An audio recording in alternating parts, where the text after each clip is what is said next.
योगयोगयोगेश्वराय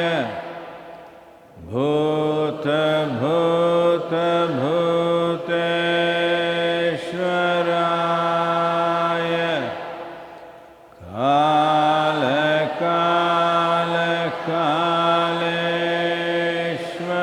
कालकालकालेश्वराय शिव शिव सर्वेश्वराय शम्भो शम्भो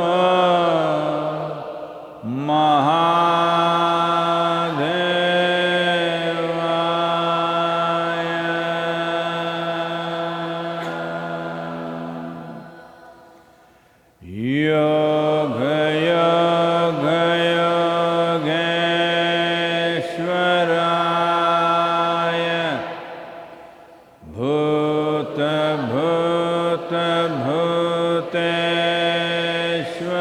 भूतभूतभूतेश्वराय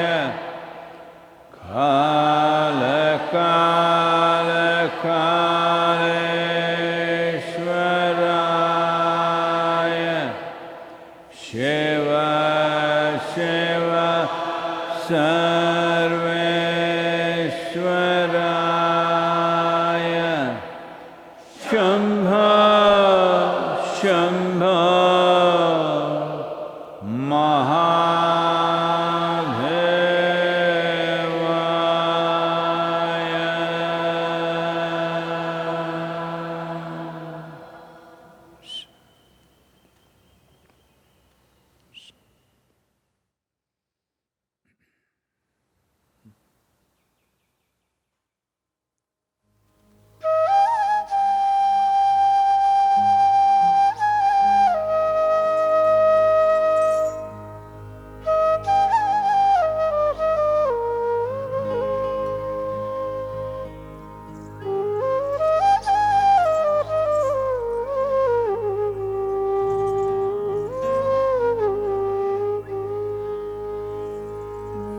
నిమిషమైనను మది నిలిచి నిర్మలముగా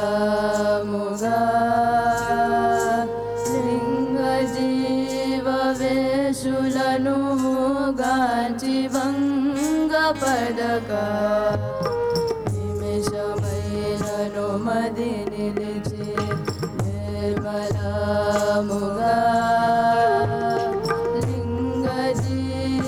వేషులను గాంచి భంగ పరక పూజ మదియందు జేరుట పూర్ణ పదవి పరము కోరిన నిధి జయా బాహువేమా బాహువేమా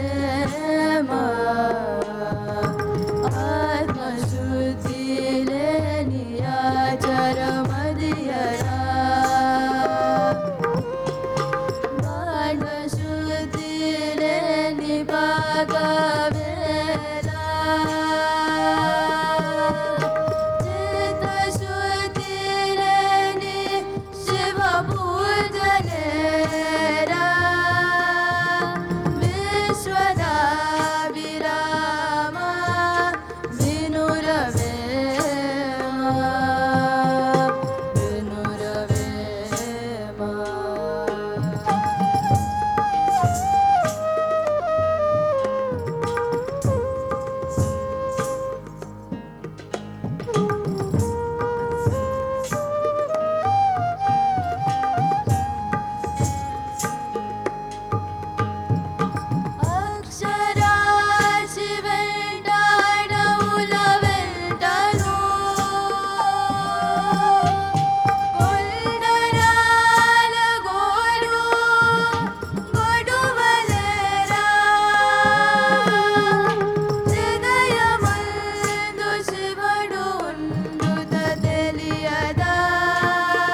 जय जय जय महादेव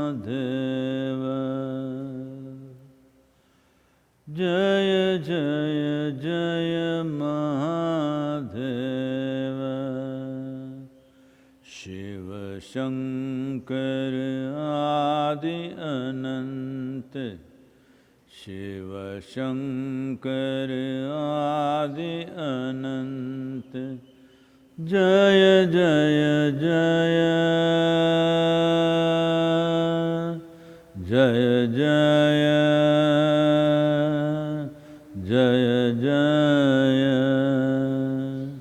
जय जय जय जय महादेव।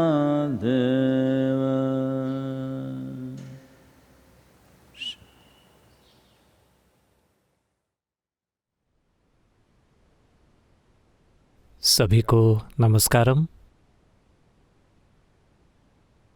तो ये भयंकर काम ये देखने का कि आज कितने लोग नहीं रहे, अफसोस कि हमें इससे होकर गुजरना होगा। अमेरिका में इन्फेक्शंस की संख्या 10 लाख को पार कर गई है।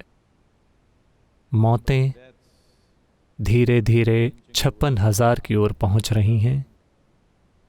Spain 23,000, Italy 26,000, France 23,000, Germany 6,000, UK 21,000, लेकिन उनके प्रधानमंत्री काम पर वापस आ गए हैं, अच्छी बात है।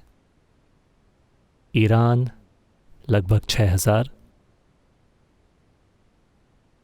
दुनिया में 2 लाख से ज़्यादा लोग मर चुके हैं, 2,06,000 लोग मरे हैं। इसके विपरीत, बल्कि इसकी तुलना में भारत उस मामले में बहुत अच्छी स्थिति में है। लॉकडाउन का वाकई बहुत सकारात्मक असर हुआ है। तो हमारे यहाँ मौतों की संख्या 900 से नीचे है। पिछले 24 घंटों में लगभग 50 लोग मरे हैं। लेकिन हमारी जनसंख्या का जो साइज और घनापन है, भारत की जनसंख्या अमेरिका, रूस, कनाडा, ऑस्ट्रेलिया, न्यूजीलैंड, यूरोप, पूरा यूरोप, जापान, दक्षिण कोरिया, ताइवान, सिंगापुर, उन सबको मिलाकर भी उनसे ज़्यादा है। लेकिन हमारे यहाँ सिर्फ 900 मौतें हुई हैं। तो उन सभी को धन्यवाद। आजकल उन्हें कोविड योद्धा कहा जाता है।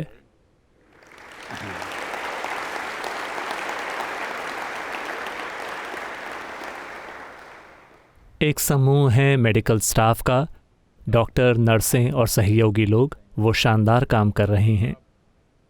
लेकिन इससे भी ज़्यादा महत्वपूर्ण है सुरक्षा संस्थाएं, पुलिस, जो सड़क पर सूर्य नमस्कार भी सिखा रही है।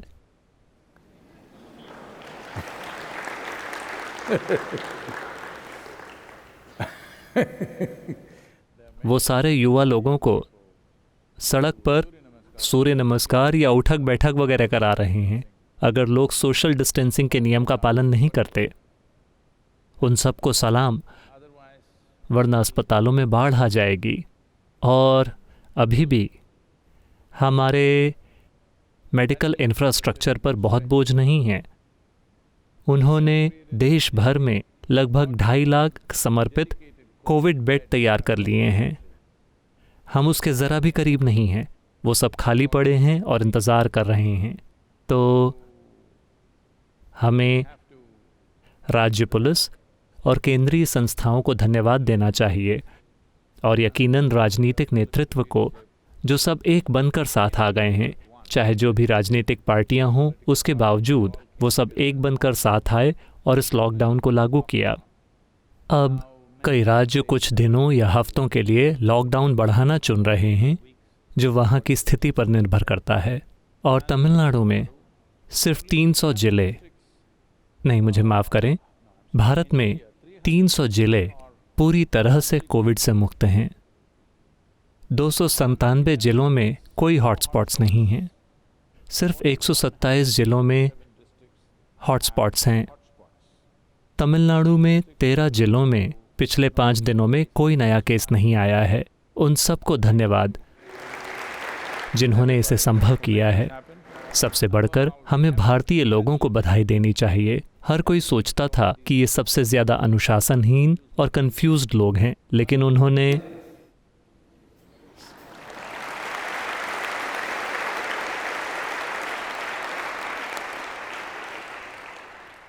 कम से कम भारत में कोई शिकायत नहीं कर रहा है, अरे मुझे बाल कटवाने हैं। वो बिल्कुल दूसरी चीज़ है। तो ये परिस्थिति है। तो एक ऐसे समय में कई सवाल उठ रहे हैं। मैं एक राष्ट्रीय न्यूज़ चैनल पर था और सवाल हमेशा इस बारे में होता है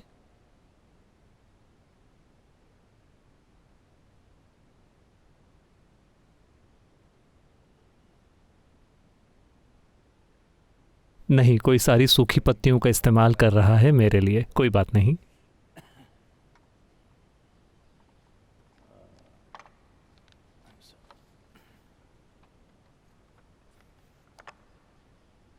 सवाल हमेशा इस बारे में होता है कि हम इसका सामना कैसे करेंगे। हमारी मानसिक स्थिति, हम अपना मानसिक संतुलन कैसे कायम रखेंगे इस लॉकडाउन के बाद, क्योंकि हम में से बहुतों की नौकरियां चली जाएंगी, हमारी आमदनी कम हो जाएगी, हमें अपनी जीवन शैली को घटाना होगा। तो कई चीज़ें हैं। ढेर सारा आर्थिक दर्द होने वाला है हर किसी के लिए, इससे कोई नहीं बचेगा। तो ये सच है। लेकिन जब एक महामारी ने पूरी दुनिया को चपेट में ले लिया है, आप महामारी के बाद भी जिंदा हैं, इसके लिए जश्न की ज़रूरत है या दुखी होने की? इसके लिए जश्न की ज़रूरत है। आप अभी भी जिंदा हैं, इसका मतलब जश्न ही है, क्योंकि ये आपको मार सकती थी। आप सोचते हैं कि सारे लोग जो मरे वो सब मूर्ख थे, वो आपकी और मेरी तरह ही थे। उन्हें कहीं से ये वायरस लग गया। ज़्यादातर लोगों को पता भी नहीं है कि उन्हें ये इन्फेक्शन कहाँ से मिला, बस मिल गया। तो अगर हम जीवित रहते हैं, कल मैं कई सारी यूनिवर्सिटीज़ के वाइस चांसलर्स से बात कर रहा था, वाइस चांसलर एसोसिएशन या वो इसे जो भी कहते हैं, सारी यूनिवर्सिटीज़ के प्रमुख। मैंने कल उस समूह से बात की। वो कह रहे हैं अब से हमें दुनिया को BC और AC की तरह देखना होगा, बिफोर कोरोना, आफ्टर कोरोना।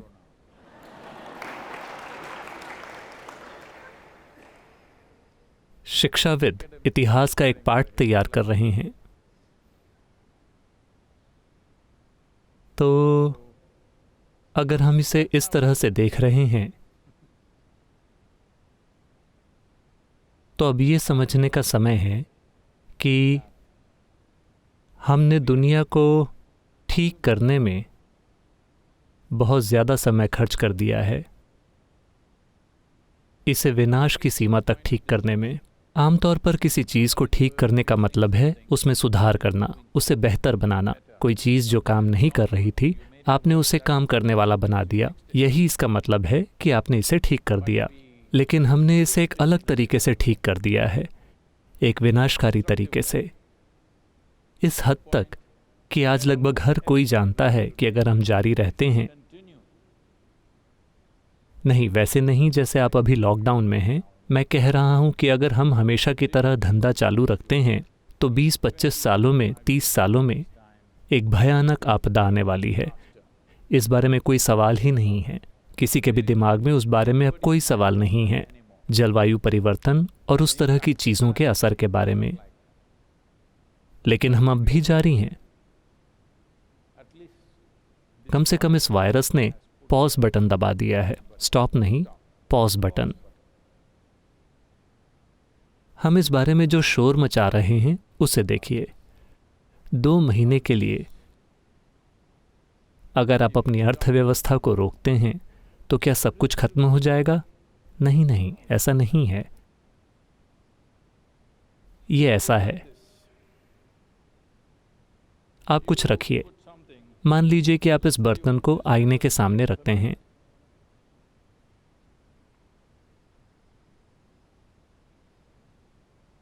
फिर आपको 2 बर्तन दिखाई देंगे। फिर आपने 2 बर्तनों के साथ एक दुकान खोल ली।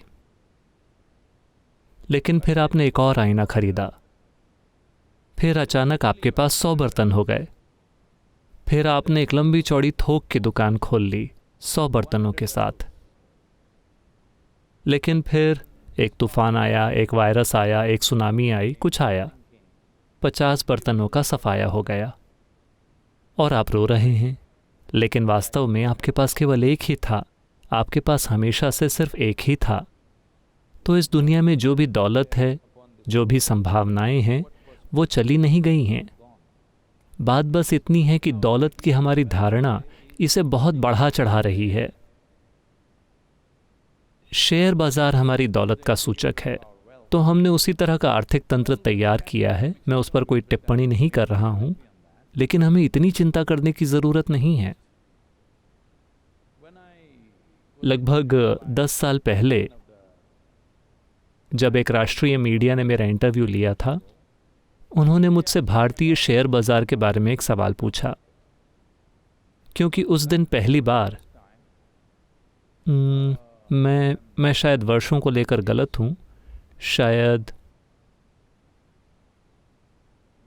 12-13 साल, उस दिन पहली बार भारतीय शेयर बाजार ने 20,000 की संख्या को पार किया था। उससे पहले ये कभी 20,000 तक नहीं पहुंचा था। तो उन्होंने मुझसे पूछा, आप इस बारे में क्या सोचते हैं?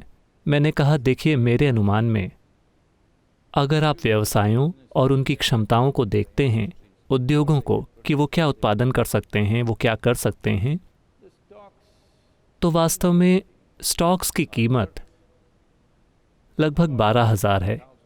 इसे वहीं होना चाहिए। लेकिन बेशक हम एक सकारात्मक भावना पैदा करना चाहते हैं, इसलिए हम इसे 14,000 बना देंगे, क्योंकि इसे इंसानी भावना चलाती है। तो 14 से 15,000, 20,000 कुछ ज़्यादा ही है। तो 10 सालों के बाद मुझे लगता है कि इसने पिछले कुछ महीनों में 44,000 या 45,000 को पार कर लिया है। आज ये कम होकर शायद 28 या 29,000 हो गया है, मुझे ठीक से नहीं पता, 30,000 के आसपास कहीं। हर कोई रो रहा है क्योंकि इतने सारे लोगों का पैसा डूब गया है, और जाहिर है ये उनके लिए दर्दनाक है, क्योंकि वो यही खेल खेल रहे थे। लेकिन मूल रूप से इसमें कुछ भी नहीं बदला है, सिवाय कंप्यूटर पर दिखने वाली संख्याओं के। तो हम एक इस तरह की दुनिया का निर्माण कर रहे हैं। इस तरह की दुनिया का मतलब है, योग में हमेशा से कहा गया है कि एक साधारण सी इच्छा के साथ आप एक पूरी नई दुनिया बना लेंगे, और आपको यकीन होगा कि यही असली है।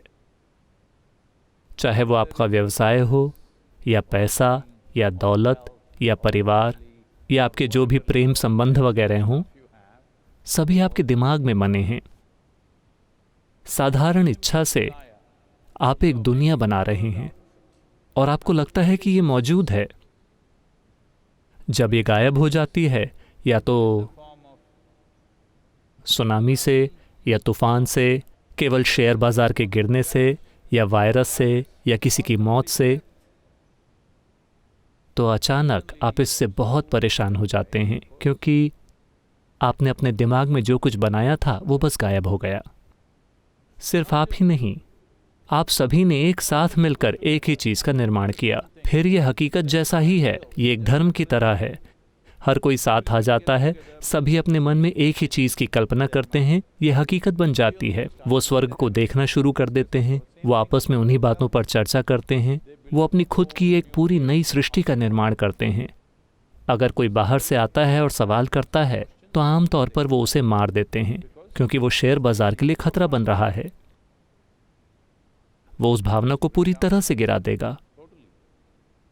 तो निश्चित रूप से इस बारे में दर्द होने वाला है मेरी चिंता सबसे ज़्यादा गरीब लोगों के लिए है, जो शायद अपनी बुनियादी रोज़ी रोटी से वंचित रह जाएं।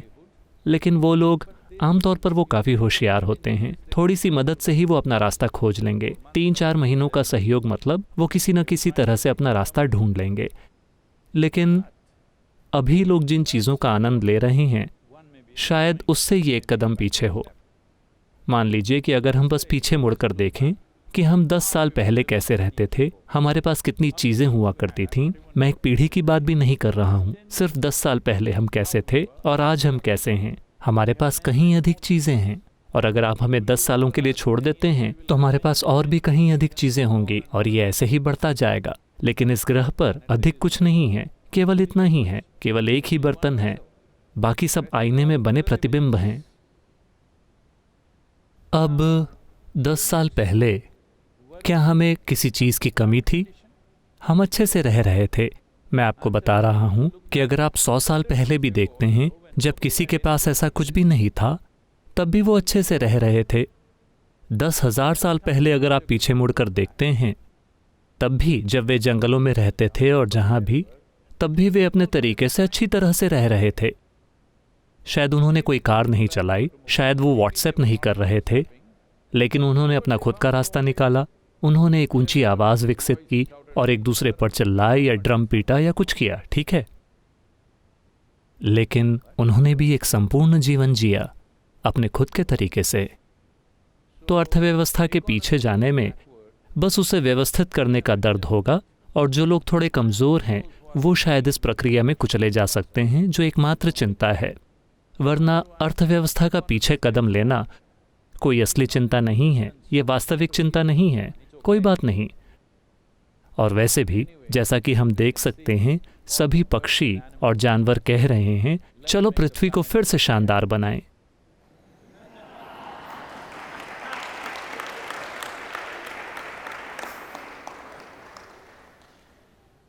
मुझे लगता है कि ये अगले बार के लिए एक अच्छा चुनावी नारा है, चलो पृथ्वी को फिर से शानदार बनाएं।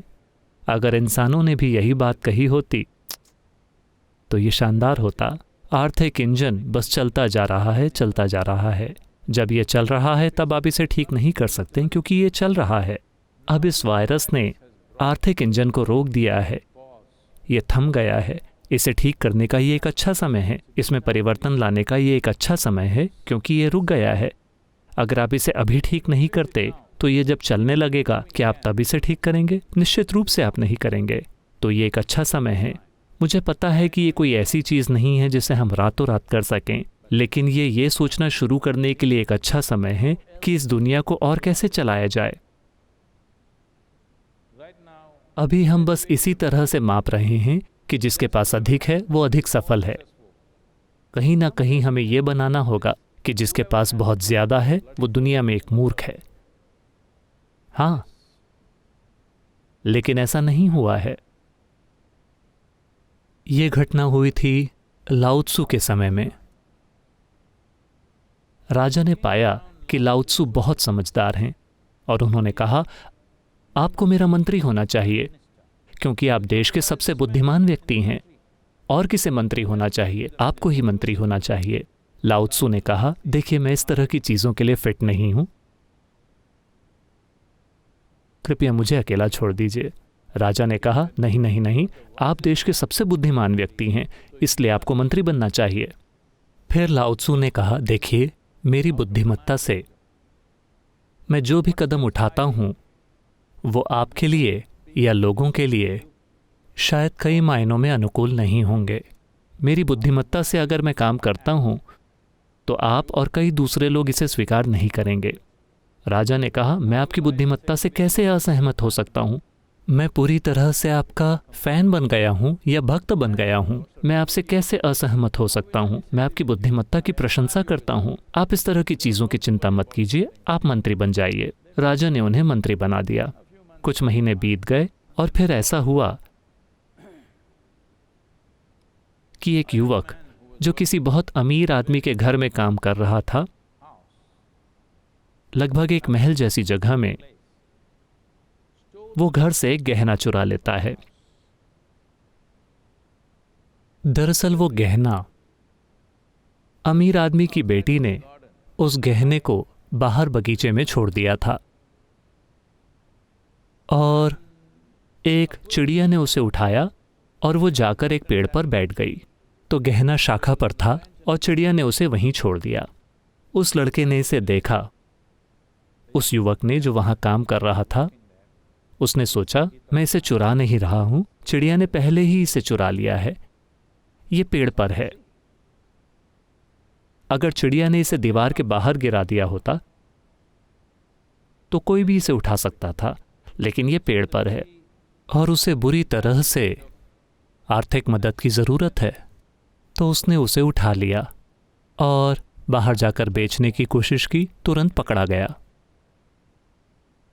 तो अमीर आदमी उसका सिर कलम करवाना चाहता था, इसका सिर जाना चाहिए। तो उसे अदालत में लाया गया। लाओ त्सु उस दिन न्यायाधीश हैं। उन्होंने इसे देखा और कहा, अमीर आदमी को 50 कोड़े पड़ने चाहिए और गरीब आदमी को अमीर आदमी की दौलत का 10% मिलना चाहिए। अमीर आदमी भड़क गया। ये क्या बकवास है? इस आदमी ने मेरे घर से गहना चुराया है और मुझे 50 कोड़े मिल रहे हैं और मुझे अपनी दौलत का 10% उसे देना होगा। वो राजा के पास गया। ये कैसी बकवास है? राजा हैरान रह गया। देश के सबसे बुद्धिमान व्यक्ति लाओ त्सु ऐसा क्यों करेंगे? तब उन्होंने लाओ त्सु को बुलाया और कहा, यह क्या है?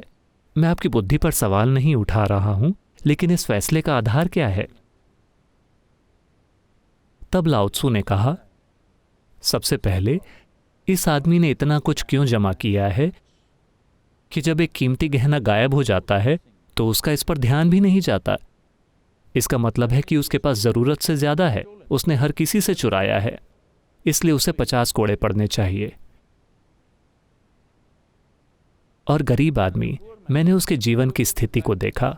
उसे 10% दौलत की जरूरत है, तो उसे यह दिया जाना चाहिए। और उस पर अत्याचार किया गया है कि उसका सिर कलम कर दिया जाएगा, तो इसके लिए अमीर आदमी को जुर्माना देना चाहिए और अपनी दौलत का 10% इस आदमी को देना चाहिए। राजा ने उनकी ओर देखा और कहा, प्लीज आप इस्तीफा दे दीजिए।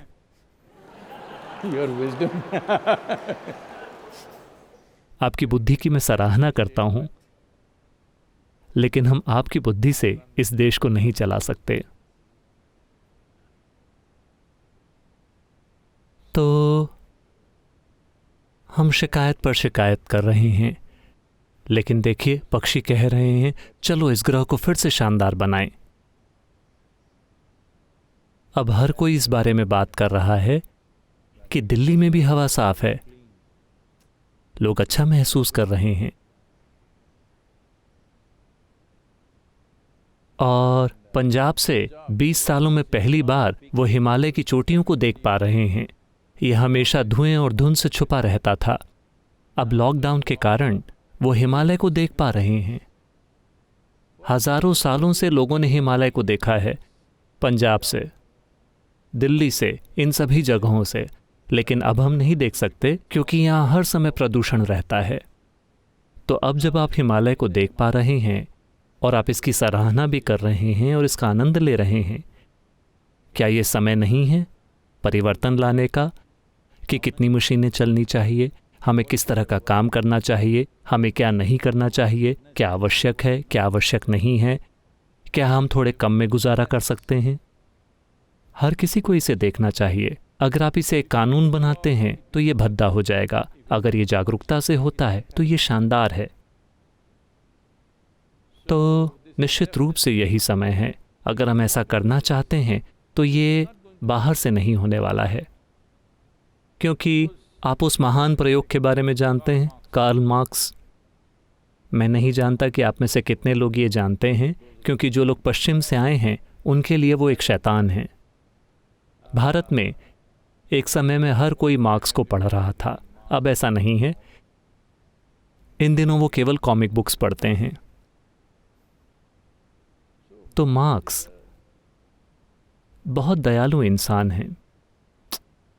उन्होंने सोचा कि अगर आप साम्यवाद को लाते हैं उसके शुद्धतम रूप में वैसा नहीं जैसा ये आज है, इसका मतलब है कि हर कोई अपनी ज़रूरतों के अनुसार और एक शानदार जीवन जिए। ये तभी हो सकता है जब इंसानों के मन में एक दूसरे के लिए बहुत ज़्यादा आदर, सम्मान और प्यार हो। लेकिन उन्होंने सोचा कि वो इसे राजनीतिक रूप से कर सकते हैं, और क्या झमेला हुआ। सब कुछ उल्टा सीधा, क्योंकि जहाँ भी उन्होंने साम्यवाद लाने की कोशिश की, बड़े पैमानों पर इसकी वजह से मरने वाले लोगों की संख्या अविश्वसनीय है। पिछले कुछ 20वीं शताब्दी में 10 करोड़ से ज़्यादा लोग मरे हैं इस एक विचारधारा के कारण। लेकिन ये लोगों के लिए है, ये पूरी विचारधारा लोगों के बारे में है, आम लोगों के महत्व के बारे में है। 10 करोड़ से ज़्यादा लोग, वो राजा नहीं हो सकते। कभी भी 10 करोड़ राजा नहीं थे, आम लोग थे जो मारे गए। 10 करोड़ लोग। तो ये इसलिए हुआ क्योंकि एक महान विचार, इसे आपने गलत सिरे से लागू करने का प्रयास किया। ये एक तबाही बन गया। इसे कई तरीकों से किया जा सकता है, लेकिन आज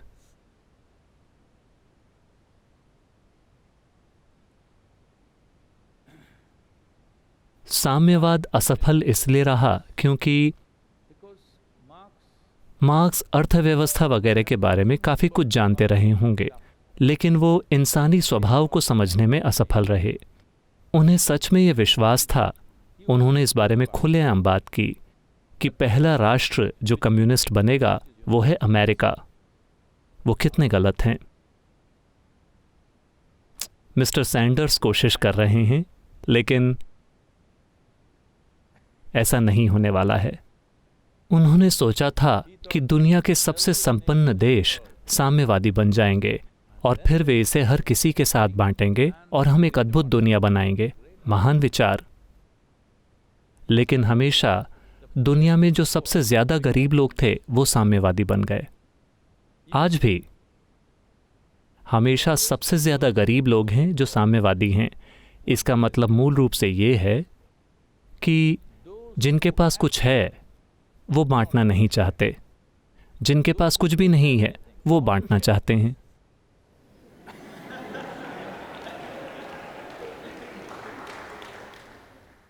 तो अंत में एक शानदार रोमांटिक फिलॉसफी बनने के बजाय ये सिर्फ एक विचारधारा पर आधारित डकैती बन जाती है।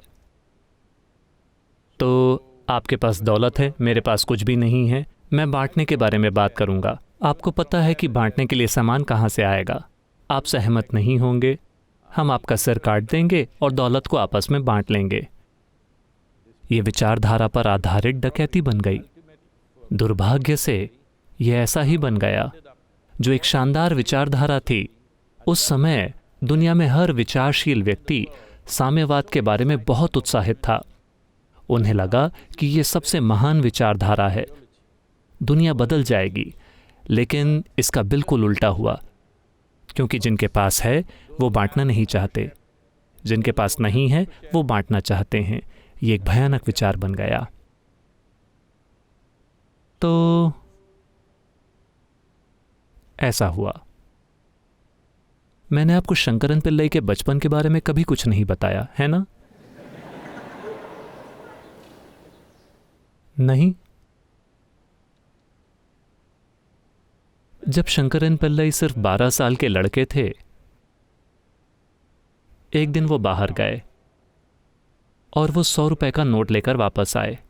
उन दिनों 100 रुपए बहुत ज़्यादा होते थे। और वो 100 रुपए का नोट लेकर आए और उन्होंने कहा कि उन्हें ये सड़क पर मिला। उनकी माँ ने उनको देखा और कहा, क्या ये तुम्हें वाकई मिला, सड़क पर पड़ा हुआ? वो सिर्फ चेक कर रही हैं कि कहीं लड़के ने पैसे चुराए तो नहीं हैं। उन्होंने कहा, नहीं माँ, मुझे ये वाकई मिला, ये सड़क पर पड़ा हुआ था। यहाँ तक कि मैंने एक आदमी को इसे खोजते हुए भी देखा।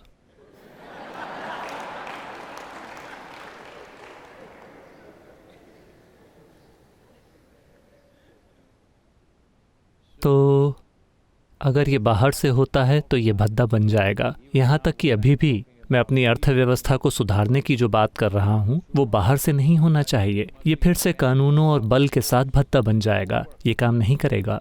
इसे एक तरह के समावेशिता के भाव से होना चाहिए। जब पार्वती आदि योगी के पास आईं, वो एक गर्वीली महिला हैं, एक राजकुमारी। तो वो सप्तऋषियों को देख रही हैं। वो पूरे समर्पण और प्रतिबद्धता के साथ बैठे हुए हैं। कई साल बीतते जा रहे हैं, शिव बात किए जा रहे हैं, किए जा रहे हैं, इस विज्ञान को प्रदान करने की कोशिश कर रहे हैं। बहुत लंबा समय लग रहा है उन्हें हर एक कदम को समझने, जानने, अनुभव करने और उसमें भीगने में, इसमें समय लग रहा है। लेकिन पत्नी होने का सौभाग्य उनको थोड़ा इतराने का मौका भी देता है। फिर वो कहती हैं, मैं भी इसे जानना चाहती हूं। लेकिन आदियोगी जानते हैं कि वो कभी उनके सामने इस तरह से सालों के लिए बैठकर इसे कदम दर कदम नहीं सीख पाएंगी। वो उन्हें देखते हैं और कहते हैं, आप आकर यहां बैठिए। फिर पार्वती को लगता है कि ये एक अपमान है। इसका मतलब है कि आप मेरी बुद्धि पर सवाल उठा रहे हैं, आप बस मुझसे अपनी गोद में आकर बैठने के लिए कह रहे हैं। वो कहते हैं, नहीं, आइए। फिर आदियोगी उन्हें 114 अलग अलग तरीकों से छूते हैं और पार्वती उनका एक हिस्सा बन जाती हैं।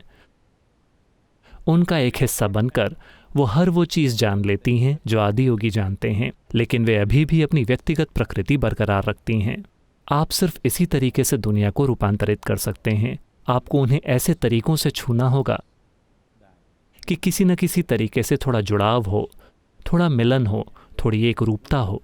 जब एकरूपता होती है फिर आपको किसी चीज़ को बदलने के लिए ताकत का इस्तेमाल नहीं करना पड़ता। अभी वैसे भी ताकत लगाई जा चुकी है वायरस के द्वारा। मैं बात कर रहा हूं इस परिस्थिति का फायदा उठाने की। लेकिन जब तक सभी देश ऐसा नहीं करते, ये नहीं होने वाला, क्योंकि हमेशा डर लगा रहेगा कि कोई और दौड़कर हमसे आगे निकल जाएगा। ये समस्या है। तो हमें चिड़ियों वाली पुकार करनी चाहिए, चलो पृथ्वी को फिर से शानदार बनाते हैं। चिड़ियां जो कह रही हैं, अगर वही बात हर इंसानी दिमाग में घुस जाती है और हम सभी पृथ्वी को फिर से शानदार बनाने के बारे में सोचने लगते हैं, बजाय सिर्फ अपने देश को शानदार बनाने के, क्योंकि जैसा कि मैंने कहा, एक विचारधारा के लिए एक शताब्दी में 10 करोड़ लोगों की मौत हुई है। आप जिन धर्मों में विश्वास करते हैं उसके कारण कितनी करोड़ों मौतें हुई हैं ये किसी ने गिना ही नहीं है। अनगिनत लोग मारे गए हैं। अगला सबसे बड़ा अत्याचार है राष्ट्रवाद। अपने देश की खातिर लोग मर जाते हैं, यहाँ तक कि आज भी लोग गर्व से मर रहे हैं। हाँ, अभी ये बहुत ज़रूरी है कि एक देश की सीमाओं की, उसकी अखंडता की रक्षा की जाए, क्योंकि अभी भी ग्रह का मेरा हिस्सा बनाम ग्रह का तुम्हारा हिस्सा, ये लड़ाई चल रही है। किसी न किसी तरह से हमें देश की सीमाओं को ढीला करना होगा, राष्ट्रीय सीमाओं को ढीला करना चाहिए। वो संभव नहीं होगा जब इतनी ज़्यादा आर्थिक असमानता है।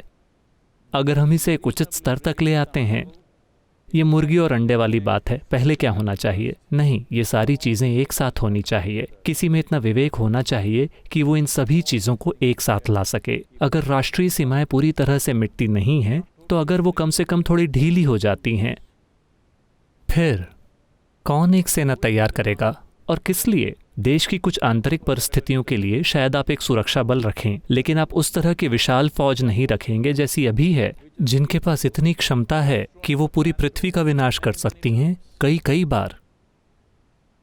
उनके पास पर्याप्त हथियार हैं, यहाँ तक कि शायद हम जिस अगले ग्रह पर जाएं, मान लीजिए कि हम मंगल ग्रह पर जाते हैं और हम उसे तबाह करना चाहते हैं, उसके लिए भी हमारे पास पर्याप्त बम और हथियार और हर चीज़ है। तो हमारी तैयारी 3 ग्रहों की तबाही की है, लेकिन हमारे पास सिर्फ एक ही है। वाकई दूर की सोच। तो हमें नहीं पता कि वैसा इस पीढ़ी में हो पाएगा कि नहीं, लेकिन अगर ये पीढ़ी उस दिशा में सोचना शुरू कर देती है तो शायद अगली पीढ़ी उसे लागू करे। अगर ये पीढ़ी सोचना शुरू कर देती है, देखिए, जब आप किसी खास दिशा में सोचना शुरू कर देते हैं तो जाने अनजाने में आप उधर जाना शुरू कर देंगे। ज़रूरी नहीं है कि आप ज़बरदस्ती उस दिशा में अपने कदम बढ़ाएं। जब आप सोचना शुरू कर देते हैं, मान लीजिए कि आपने सोचना शुरू कर दिया वेलिंगेरी पर्वत, वेलिंगेरी पर्वत, अनजाने में ही आप यहीं कहीं आसपास होंगे। ये ऐसा ही है, यही एक इंसान की प्रकृति है। तो हमें कुछ ऐसा करना होगा कि लोग हमारी बनाई सीमाओं और दीवारों से परे सोचने लगें। और सबसे बढ़कर ये असीमित ज़रूरत जो हमने पैदा की है, इसे संभव बनाने के लिए एक महत्वपूर्ण चीज़ ये है कि हमें विनाश करना होगा। मैं इसे बहुत जागरूकता के साथ कह रहा हूँ, बहुत जागरूकता के साथ। चूँकि मैं मुस्कुरा रहा हूँ, लोग सोचते हैं कि मैं गंभीर नहीं हूँ। मैं बहुत गंभीर हूँ। हमें वर्तमान शिक्षा प्रणाली का विनाश करना होगा अगर हम सचमुच पर्यावरण के बारे में सकारात्मक चीज़ें करना चाहते हैं, क्योंकि इसकी चाबी वहीं पर है।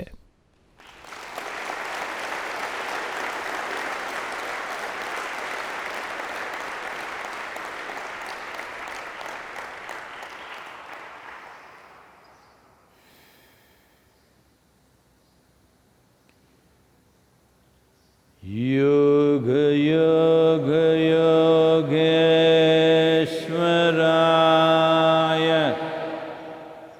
भूत भूत भूतेश्वराय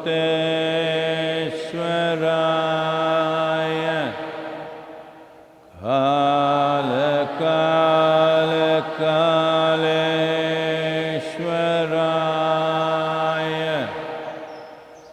शिव शिव सर्वेश्वराय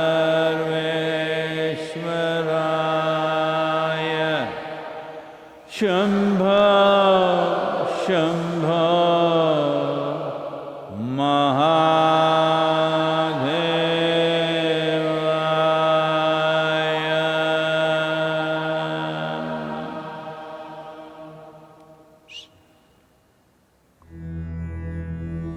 योग योग योगेश्वराय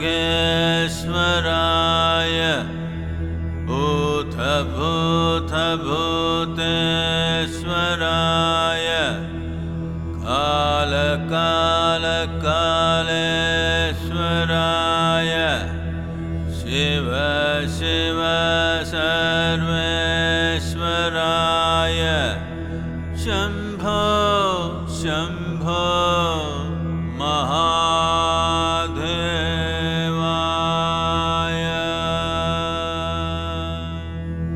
योग योग योगेश्वराय भूत भूत भूतेश्वराय काल काल कालेश्वराय शिव शिव सर्वेश्वराय शंभो शंभो महादेवाय।